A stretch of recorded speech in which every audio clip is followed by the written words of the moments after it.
Always somebody late for breakfast. He was on the platform when I went to bed. Morris wasn't here. Morris is here now. Stripe is not. You know, it's got to be confusing when over the weekend I'm out here later. Sure. Serious? You headed to get the paper? Yeah. Okay. I see Stripe is here now, thank goodness. Of course. He's a guy. He's not going to miss a free meal. It's not going to happen. Okay. That's what Don always says when they're not here. What else can he really say, right? Last but not least, Don opened the garage door and the girls came flying out. Well, that's good. Panther wasn't having to worry about getting a chair with the heating pad on it. I have a third one if I need it, but I'm trying not to have to set out a third one. The girls can share. Just kidding. And we're off. It's a Monday. It's a chilly start. It's 42. Although I'm not wearing a jacket because I don't want to sit in a car with it for 2 hours. It'll be nice and warm in the car and I don't plan on stops, and there's a jacket in the trunk. Good morning, Ruby. Seems extra dark out here this morning.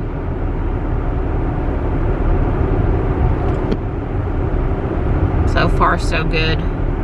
Can you close the door screen, Johnny? What time are we scheduled to get to the school? I think we're on time. On time. What's it say? 7:18. 7:18. Okay. So good time this morning. No test today? Don't think so. Okay. Not a lot of color shining on the city this morning. Johnny and I have been doing a good bit of talking again, talking about inflation today. Things I've noticed that cost more now that certainly have gone up in the last 6 to 12 months, and that's if you could even buy the stuff. $7.25. My plan is to get to almost a Fuquay city limits and then call the vet for an update. They come in at 7:30, but like I told Johnny, they've got to have time to go around and clean cages and check on everybody's vitals. And, you know, there's more than one animal that's stayed over the weekend, probably some that were kenneled, some that might be having treatment or seeking treatment also. So I want to give them a chance to actually have gone through everybody and have something to say to me. You know, so I'll probably call before I get to the house, which will be just a little after 8.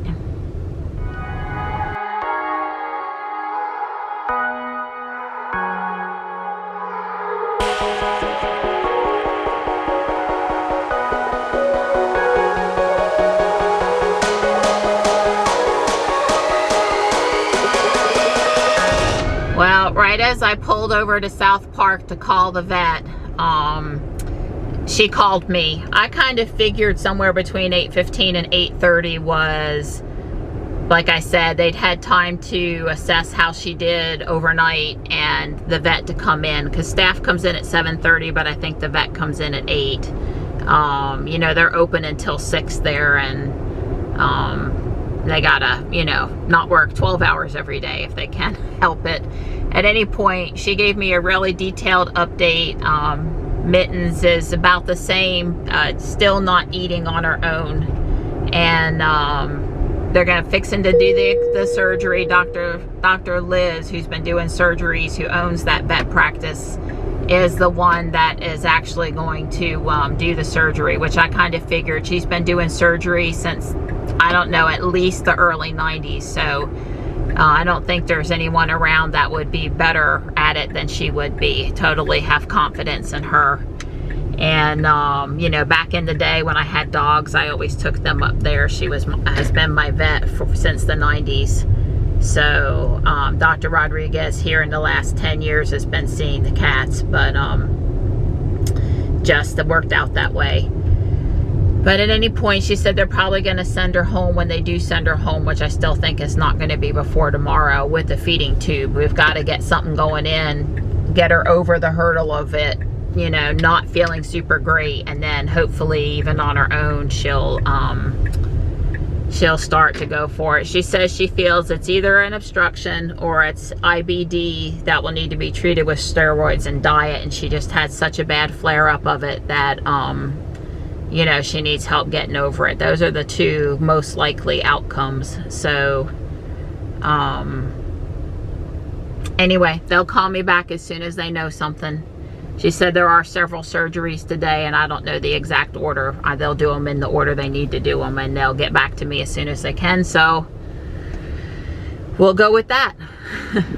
Well, it's colder, breezier, and you know, than optimal out here. I guess I didn't want to wear so much that I would be miserable after I got warmed up, but I'm not exactly comfortable prior to getting warmed up, so I don't know. I may be wearing more tomorrow morning. We'll see how it goes. I mean, I don't mind being cold for a few minutes. I didn't want to be hot for 30 minutes. It's just, I don't know. We'll see. It'll certainly be better in the sun and or where there's wind block. Well, we made it through our first little run. It's helped a little bit. I would say the feedback I've learned today at 40 degrees is I need to dress warmer. This probably, right now I'm still thinking it probably wasn't quite enough outerwear on, so we'll see. Yeah, this is cold weather exercise, what separates the men from the boys. Or in this case, the women from the girls. That's right. The serious from the wishful. Right, Dawn said in particular, if we have a wet day and it's 40, really probably not going to want me out here, or me want to be out here, or some combination of that. And I said, well, if you want to phrase it such that should you decide on a cold, damp day to do the desk cycle and stay indoors, I won't look down on you. I said, I can handle it if you phrase it like that. You know, because if he tells me it's too cold and wet for you out there, I'll be like, I'm going to show you. Even though I know Don always has my best interest at heart, and that I shouldn't ever take it that way with him. I may, you know, it just depends. Well, it is mow grass Monday. They're a little behind their normal time frame, but that's all right. I think we're all moving a little slower. I am now acclimated to the temperature and not unhappy anymore. I'm sure those first 10 minutes every day in the winter are going to be cold though. All right, we're headed out of the park. I think Donna and I got ahead of the mowers enough that we got up all the trash they were going to run over.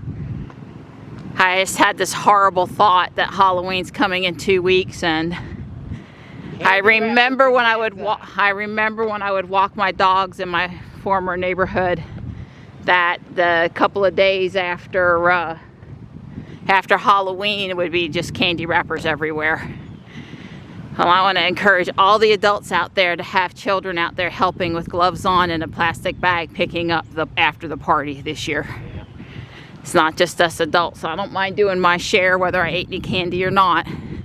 I'm not against anybody having a good time. I'm sure back in the day I had a wrapper accidentally fall out of my bucket. I was always allowed to eat the candy, but I was told to put the wrappers back down in the bucket and we'd sort it out when we got home, and that's what I did. As you know, little kids is gonna be rooting around and one or two's gonna come back out of the bucket. It's not the end of the world, but Yeah, I'm just dreading the number of candy wrappers. Maybe they won't be at South Park because there's nobody giving out candy there, but I wouldn't count on it. Alrighty, there we went. 5,972 steps. 53 minutes flat, 2.77 miles. And, hit the wrong thing. 19.05 minutes per mile. Yep. So, we did good. Yep. Picking up trash.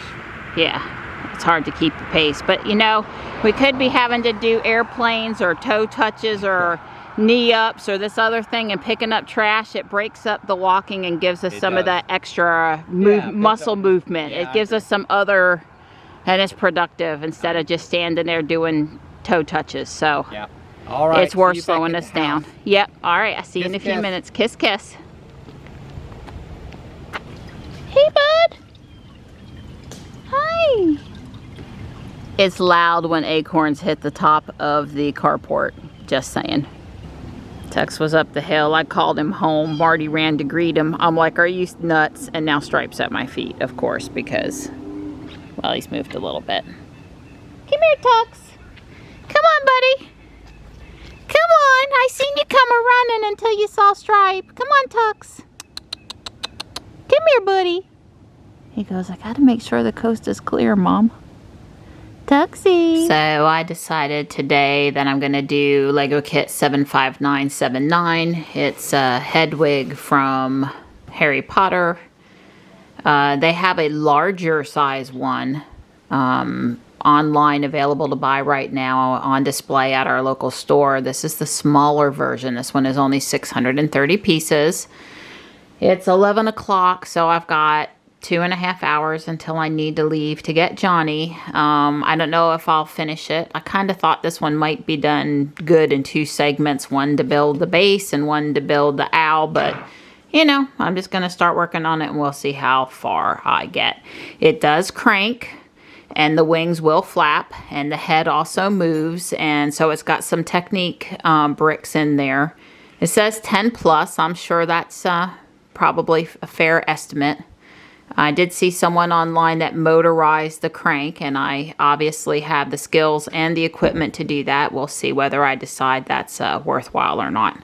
But I am very interested in how the Lego parts and the engineering is going to make the wings they articulate. So 4 bags and a few stickers, 1 sticker sheet.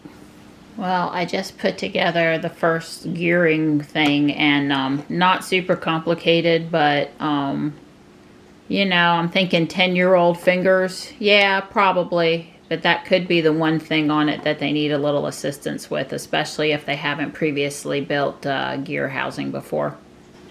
So bag 1 built the base, and I do have the gearing working. You can't see it from the front, but you can see it spinning there from the back. Harry and Hedwig are built, and bag 2 looks like it builds the center body part of the bird and attaches the envelope. We call these dog gears. They are super strong and they absolutely will not slip at all, so that is a really cool thing they've done there. I had put on too small of a tooth gear in with the dog gears, and I got to the one that's up inside of there. It was the wrong size. It took me a couple minutes to figure it out, but no harm, no foul. They're both in the right place, and it is turning like it should. I'm on bag 3 now, if you lost track. I'm probably going to finish with 3, but not have time to do 4. 3 and 4 sort of split up between mostly this side and then that side. And the reason is there's a lot of reflection across the y-axis here, and I can definitely see how people would get confused if they were doing both at the same time. But it's coming along well. These little pieces, they're kind of hard on my fingers. They, you know, they go on okay, but they're just not round, and they're slippery little fellas. But I'm working it out, and I'm really liking how he's coming along. I think I'm done with all the gear stuff. It's all wing decoration at this point. I have about 15 parts still to do on bag 3. It basically builds this section for the wing on this side. It's coming together very nicely, and I'm super pleased with it. It's just time for me to go get Johnny. I have not heard anything from the vet. I'm a little surprised.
Be good kitties.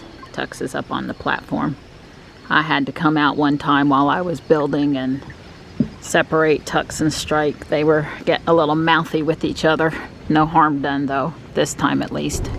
Well, working on the Lego project this morning was helping me control my worry over Mittens, right? It kept me engaged in something I enjoyed doing and busy, and I pick up on some of Don's work conversation in the other room. I can at least tell if he's having a rough day or a okay day, or they've made progress, or they've hit a snag, or that's kind of on in the background, which is why I don't really have the TV going. I really have to listen to it in my ears, or you know, I don't, most things I like to share with Don, so I don't want to watch stuff that he would enjoy. And you know, I could put in my Audible book, which I do sometimes, but today it just didn't feel like it. So anyway, I just called the vet because, you know, I need to have something to say to Johnny. And apparently they're just getting started on Mittens surgery. It's going on 2 p.m.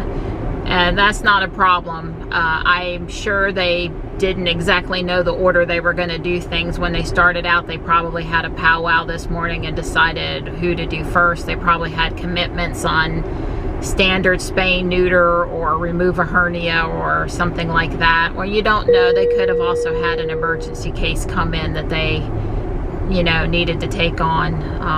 So I'm not critiquing the priority of what animal surgery they did in what order. Just a little surprised they got started as late as they did, but that's fine, and now I know what to tell Johnny. So anyway, she's in surgery now. It's one of those days where there's not a cloud in the sky. 71 out there according to Ruby, and I am on time.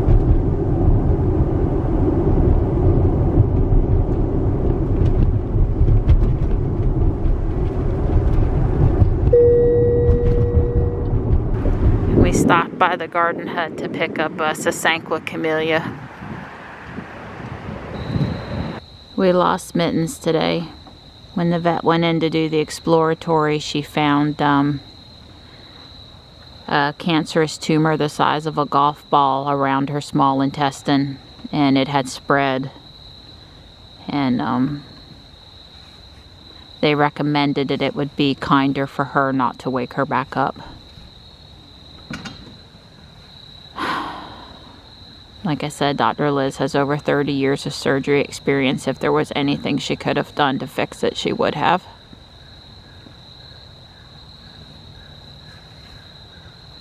We're all devastated, but particularly poor Johnny. My heart aches for him and for the loss of Mittens.